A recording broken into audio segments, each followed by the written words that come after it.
Chapter 18. What kind of hotel lets a child check in alone? Kay McAllister's voice resounded through the lobby of the Plaza Hotel. She was furious. No, furious was too mild a word. Insane with anger, ready to kill. That was how she felt. It didn't matter that American Airlines had given her whole family free tickets to New York. It didn't matter that a police escort had been waiting at the airport to take them to the plaza. It didn't even matter that the plaza had agreed to put them up for free overnight. She could never forgive what they had done. Behind the check-in desk, the clerk tried to smile. The boy had a convincing story, she explained. He had a credit card, a reservation.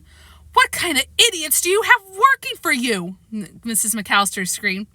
The finest in New York, ma'am, the clerk stammered. Mrs. McAllister could barely speak. Her jaws were locked together. It took all she had to stop herself from lunging across the desk. It's Christmas Eve, she said, her voice a poisonous growl, and because of you, my son is lost in one of the biggest cities in the world. In the cab, Kevin pulled out the plaza stationery from his pack and began to scribble a letter. When he finished, he stuffed the letter into the envelope and wrote on it, "To Mr. Duncan, the guy who owns the store." He would use this in the next part of his plan. As the cab rounded the south side of the park, Kevin wrapped a rubber band around his letter and put it in his pocket. Kevin made the cab driver stop a block from Duncan's toy chest. If Harry and Marv saw a cab stopping in front, Operation Ho Ho Ho was sure to become Operation Uh-Oh. He got out, taking the plank and the paint can, and walked the rest of the way. In front of Duncan's, he crouched low. He could see movement inside. Putting his equipment next to the wall, he peered through the window. There they were, at the top of the escalator.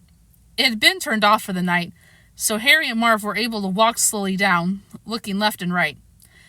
As they got to the bottom, they pulled crowbars out of their coats. With a grin, Harry turned to Marv. Kevin strained to hear what they were saying. "Bars up," came Harry's voice faintly through the windows. "Bars up," Marv replied. They clinked crowbars together and went to the cash register. With a sharp jab, each of them wedged his bar under the cash drawer and forced it open. Kevin had to work fast. He set the can directly under the window, then tried to balance the plank evenly on it. Next, he took out the letter he'd written in the cab. He needed one more thing, a big rock. He looked around frantically. Where would he find a rock on a city street? Inside, Harry and Marv were in crook heaven. They pried open register after register, stuffing wads of cash into a gym bag. Marv was beaming. "There's more money in this place than I ever dreamed," he said. "It makes you wonder why we spent so much time robbing private houses," Harry replied gleefully, snatching a fistful of money. "The amazing thing is," Marv said, "we're fugitives from the law. We're up to our elbows in cash money, and there isn't anybody who knows about it." As they jabbered and stuff, Kevin ran to a construction site around the corner. There he found a huge dirt-covered stone, which had been dug up from the street. He took out the note he had written in the cab, wrapped it around the stone with the rubber band, and ran back to the store. Kevin planted himself outside the front window. He pulled his Polaroid camera from his backpack and set it within reach. He clasped the rock firmly. His breath came quick and shallow. Inside, Harry and Marv were finishing up. He looked at his hand. Between his fingers, he could read, "To Mr. Duncan," in his own handwriting. His last bit of hesitation melted away. He owed this to the old man. "This is it," Kevin said softly, setting the rock next to the camera. "There's no turning back. Another Christmas in the trenches." Knock, knock, knock. Kevin rapped sharply on the window. The sound echoed in the store. Harry and Marv froze. Dollar bills hung out their fists like lettuce from the sides of a sandwich. They stared at Kevin, their mouths hanging open. "He's back!" Marv said in disbelief. Kevin grabbed his camera and held it to his eye. Click! The flash bathed Harry and Marv in a ghostly light white. A picture zipped out in front of the camera. Harry's eyes were as wide as baseballs. "He took our picture!" "How does my hair look?" Marv asked. Okay, I'm sorry. I always love that part.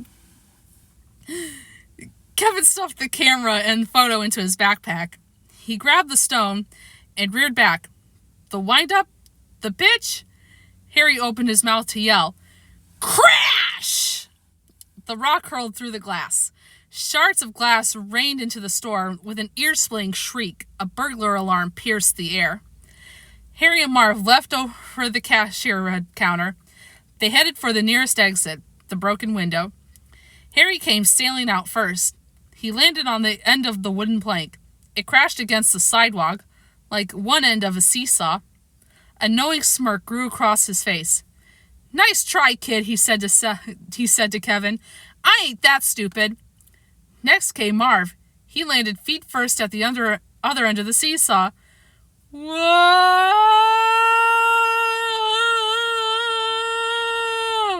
Harry vaulted straight up into the air. Harry? Marv called out, looking up. Windmilling his arms, Harry came crashing to the pavement. Marv scrambled to help him up.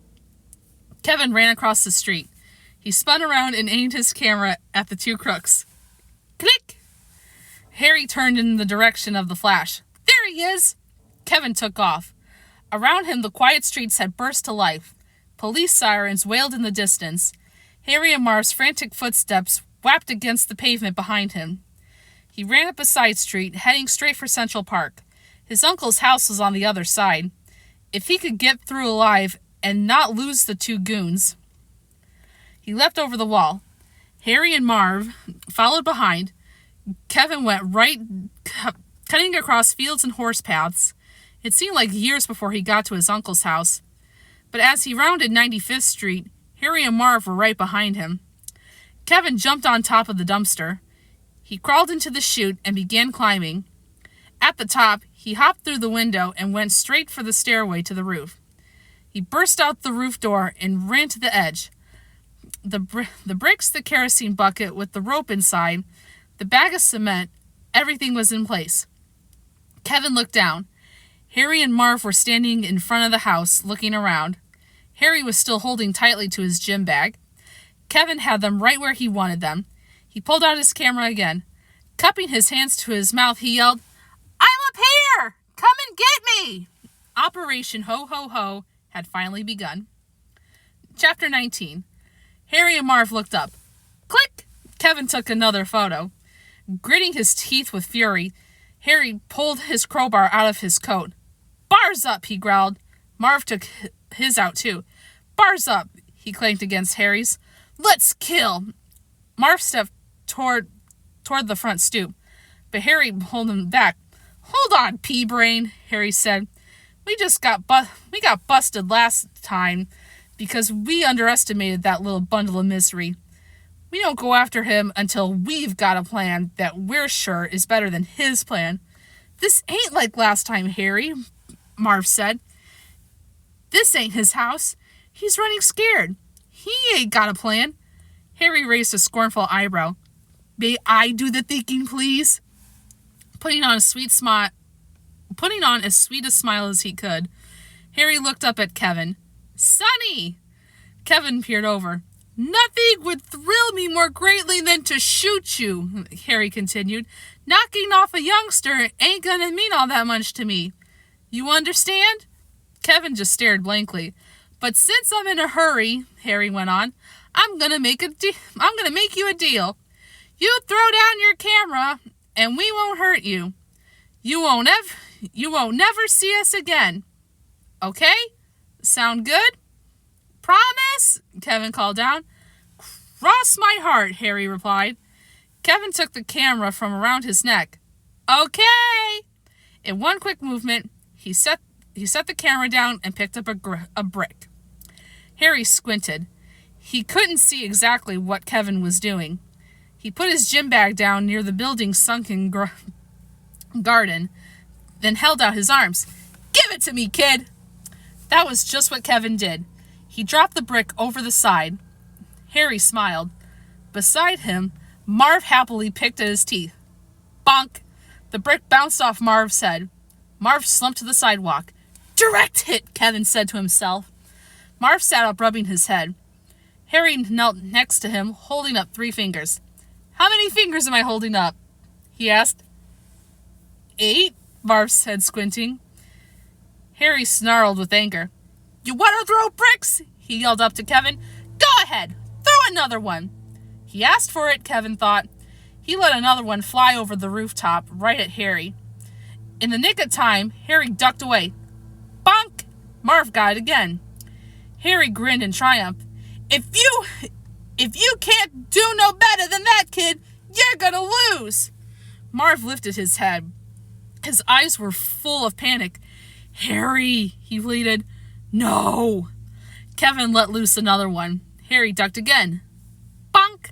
Marv collapsed to the ground, unconscious. Got any more? Harry shouted up to Kevin. He waited and watched, but Kevin's head stayed behind the roof's half wall. That was it, Harry thought. There were no more bricks. That dumb kid wasn't that hard to outsmart. He knelt next to his partner. Come on, Marv, get up. Marv's eyes fluttered open and shut. He tried to focus on Harry. Then he looked over Harry's shoulder and his eyes snapped open. Harry! He screamed, pointing to the sky. Harry turned just in time. A brick was heading right toward him. He sprang out of the way. Bonk! Marv was getting used to it. He barely even felt that one. In fact, he kind of enjoyed it. He could hear twittering birds and see sensational colors. Okay, Marv, you need to have your head checked. That kid's dead, Harry declared. Nobody throws bricks at me and gets away with it. Harry stormed into the alley. He would try to climb the fire escape. Inside, Kevin raced down the stairs. Marv waited for the birds and colors to fade. Then he got up and marched straight for the front door. He had a job to do. He went up the front steps and clasped the doorknob. He turned it and pulled. It came off in his hand, attached to a thin piece of rope. Marv looked at the rope, befuddled. It led into the house through the doorknob hole. He pulled, and more rope came out. He pulled again and again. Finally, the rope went taut. He gave it a hard yank. Nothing happened. Marv was determined to open the door. Maybe if he pulled hard enough. He wrapped the entire rope tightly around his hand. Then he stepped over it, turning his back to the door. This would be a better angle. He could really put his strength into it. His behind was against the doorknob hole as he pulled with all his might. Ka-chunk! Marv's eyes bulged. All the pain in his head was now forgotten. Now there was a new pain, sharp, sudden, and excruciating. His mouth dropped open in silent agony. He was beyond screaming. The string was stapled to him right above his rear pocket. Gingerly, he lifted his leg over the string. Slowly, the string pulled again. Ka-chunk! This time, he got it into the front. He saw black. He doubled over at his waist. His head pitched forward. Ka-chunk! Ouch! Marv straightened up. He grabbed his hat and tried to pull it off. No luck. It stayed put. He pulled again harder. Ping! The staple flew out and landed on the ground. The hat came loose. Yay! Marv hopped around in pain. When he stopped, he realized the rope had snapped. He was free. No more staples. Marv's eyes were on fire. He had had enough. I'm coming in, he shouted. He charged the door with his shoulder. The door burst open. Marv flew into the foyer. He braced himself for a fall. But he wasn't prepared for the fall Kevin had planned. Screaming, Marv plunged through the missing floor and thudded onto the cement below. In the alley outside, Harry hoisted himself onto the dumpster. He bounced himself carefully on the edge. The fire escape was a short jump upward. If he did it just right, he could climb to the roof. He bent his knees and sprang. It was a powerful jump. He knew he'd make it. His hands clasped at a bar at the bottom of the fire escape. His body swung forward. Then, shloop! Harry's fingers slid off the monster sap. He flew forward and landed with a thud in the alley. You stinking little... Harry was furious. He picked himself up and staggered around to the back. There was a porch there with the back door. He grabbed the doorknob. It spun loosely in his hand. Harry smiled. "You're gonna have to do better than this, kid," he shouted. Rearing back with his leg, he gave a sharp kick. The door crashed open. Harry rushed inside. Above him, Kevin's rope pulled open the zipper of the plumber's bag. Metal wrenches showered out. Each of them landed squarely on Harry's head. Yow! Harry fell to the floor. Grimacing in agony, he struggled to his feet. This wasn't going to stop him. Nothing would. He had this kid's number now. He would look for traps in each room. He stumbled through the dark, narrow pantry and flickered on a light switch. No tricks here. No kid either. Next was a hallway. Cautiously, he pulled a string overhead. A light blinked on. He looked around, but there were no surprises here either. Just off the hall was a bathroom. He decided to peek inside. He stepped in and flicked the switch. He didn't see that there was a rope attached to the switch, and he didn't see it pull the trigger of a blowtorch on the wall. But he felt the result. With the roar of a flame, the torch blasted the back of Harry's head. Ah! Ah! Ah! Ah! In the bathroom mirror, Harry saw the back of his head engulfed in fire. He twisted the sink water faucets. No water. He tried to pat the fire out with his hands, but it was too hot. Then he saw the toilet. It was filled with nice, cool water. Harry dunked his head in. Boom! It may have looked like water, but it exploded like kerosene. Harry stood up slowly, his face blackened, his collar charred. That was it. This was the last straw. So I'm going to stop there and join me to see what happens next.